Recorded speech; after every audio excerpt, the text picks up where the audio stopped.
Bem-vindas e bem-vindos ao canal da inovação. Hoje estamos aqui com o professor Ale Caixeta, da Universidade Estadual de Londrina, que vai falar sobre esse projeto fantástico, né, que atua aí na conservação, no reflorestamento da biodiversidade da Mata Atlântica. Olá, professor, é um prazer ter você aqui hoje para esse papo no canal da inovação. Obrigado por ter vindo. Olá, André, o prazer é todo meu, eu que agradeço pelo convite.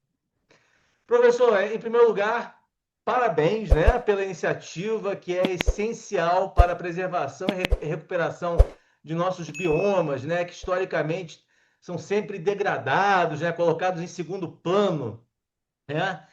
Você poderia contar para a gente o que é exatamente o projeto NAP Biodiversidade Restore?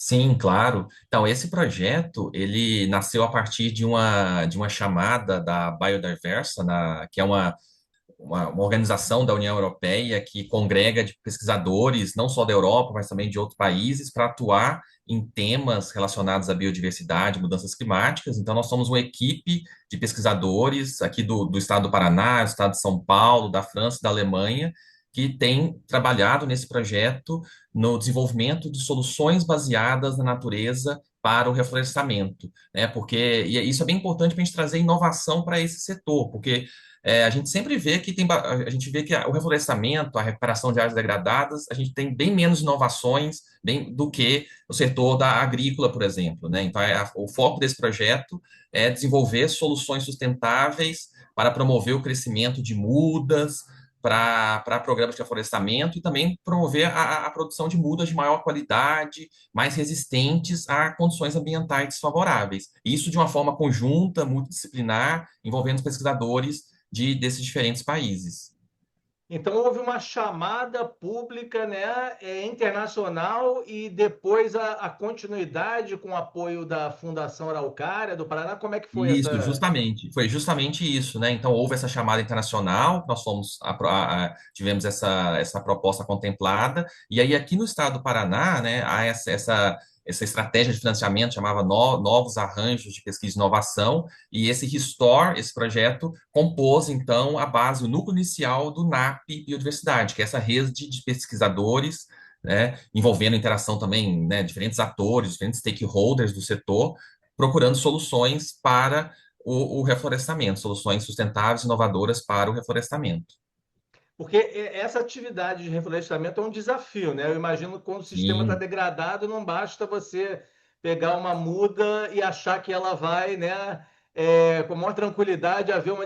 Tem que haver toda uma tecnologia, né, toda uma técnica, né? Você poderia contar para a gente como é que o projeto inova, né, integrando tecnologias diversas como biotecnologia, ciência de materiais, ecofisiologia vegetal, microbiologia. sim, então, isso é realmente o reflorestamento é muito desafiador, justamente que você pega uma muda, né, que você estava lá cultivando no viveiro, com todo cuidado, dando água, nutrientes, né, tomando todo o cuidado com ela, e você tem que colocar essa muda no ambiente que está degradado, né? O reflorestamento se dá justamente no ambiente que está degradado, onde ela vai estar exposta a muita luz, onde ela vai estar exposta a momentos em que vai ter falta de água, ou excesso de temperatura muito alta, excesso de chuva, enfim, ela vai estar exposta a várias condições ambientais desfavoráveis e ela precisa se estabelecer e se desenvolver nesse ambiente.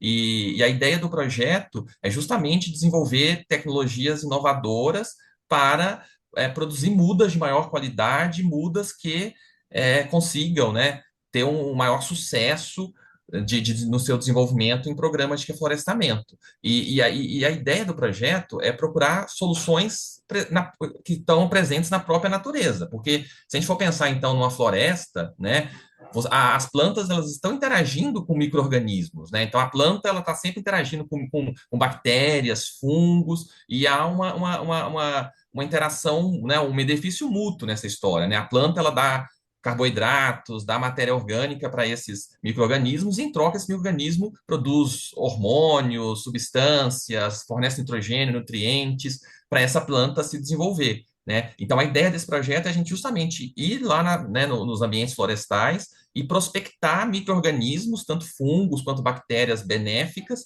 que estão interagindo com as espécies arbóreas nos ecossistemas naturais. E a partir daí, a gente isolar esses micro-organismos, caracterizá-los e obter, né, linhagens de micro-organismos que têm essa capacidade de ser aplicados, né, durante o processo de produção das mudas para melhorar o seu desenvolvimento e a sua resposta a estresses ambientais.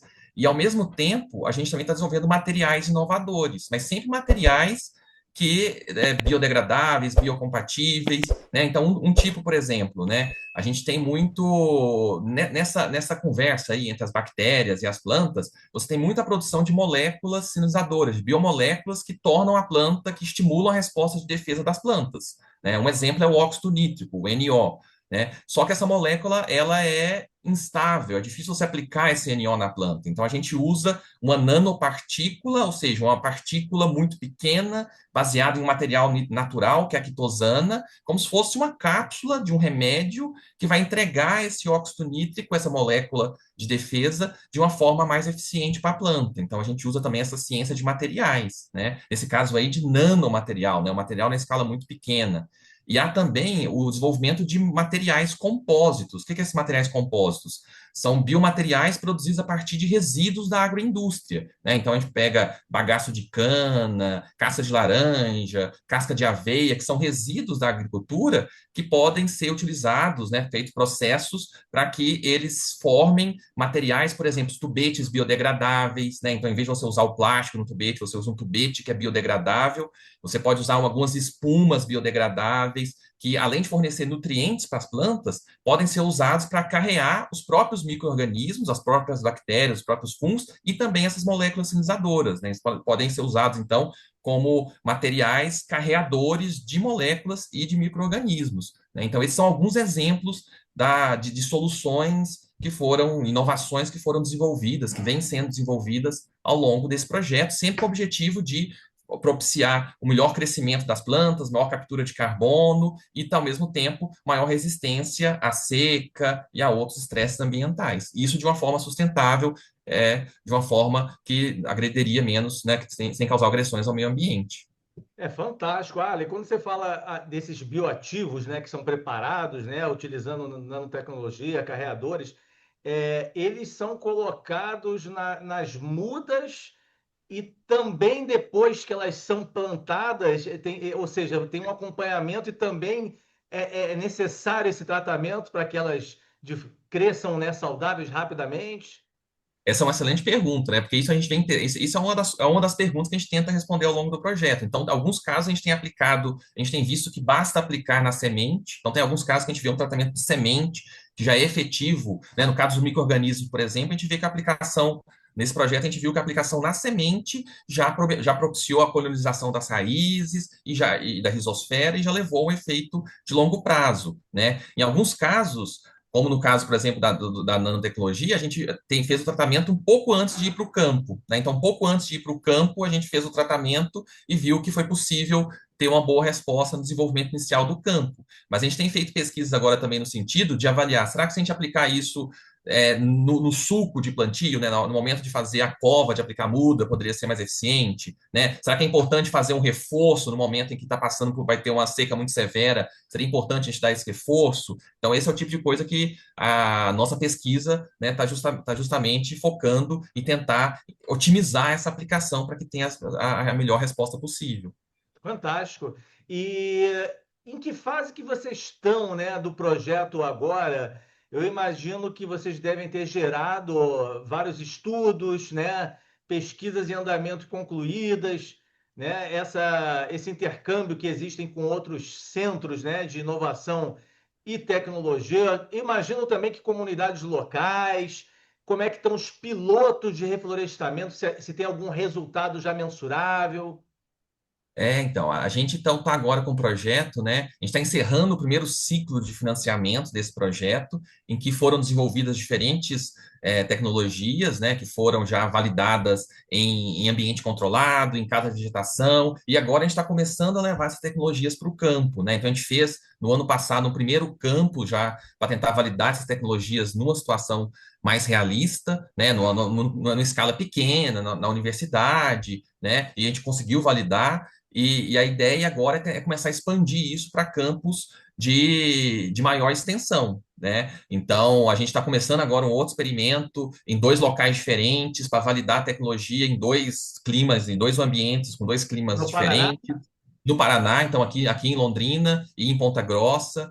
E o próximo passo, a gente vai ter agora no final do mês, no final do dia 26, 27 de junho, um workshop sobre esse projeto, em que a gente vai trazer diferentes stakeholders que estão envolvidos nessa área de reflorestamento, né, justamente para buscar parcerias para a gente fazer experimentos de campo com realmente quem está fazendo, quem está pondo a mão na massa, né, com empresas que fazem programas de reflorestamento, órgãos estatais, comunidades tradicionais, né, a gente está trazendo também alguns parceiros, alguns potenciais parceiros da Argentina, do Paraguai, que já trabalham nessa área, para a gente tentar também validar isso em outros países, além também dos próprios parceiros da França e da Alemanha. Então, a gente está justamente nesse momento buscando parcerias para testar essas tecnologias, validar essas tecnologias em diferentes ambientes, com diferentes espécies, né, em diferentes contextos. E, ao mesmo tempo, a gente está também novas tecnologias surgindo. Então, algumas tecnologias já estão numa fase de validação em campo, ou, ao mesmo tempo, tem surgido outras, por exemplo, novas linhagens de micro-organismos, novos materiais inovadores, né, alguns outros tipos de nanomateriais, em que a gente também está começando os testes em laboratório, em cagetação, para que nesse novo ciclo de financiamento a gente consiga validá-los, né, em condições de cagetação, né, para que possam surgir ainda, né, novas soluções. Fantástico. Olha, professor Ale, obrigado mais uma vez pela entrevista e parabéns de novo pela iniciativa, né? De altíssimo impacto ambiental. Aí eu que agradeço, André, e fico à disposição, tá bom? Obrigado. E você que nos assistiu, inscreva-se no canal da Inovação, curta e compartilhe esse vídeo. Até a próxima.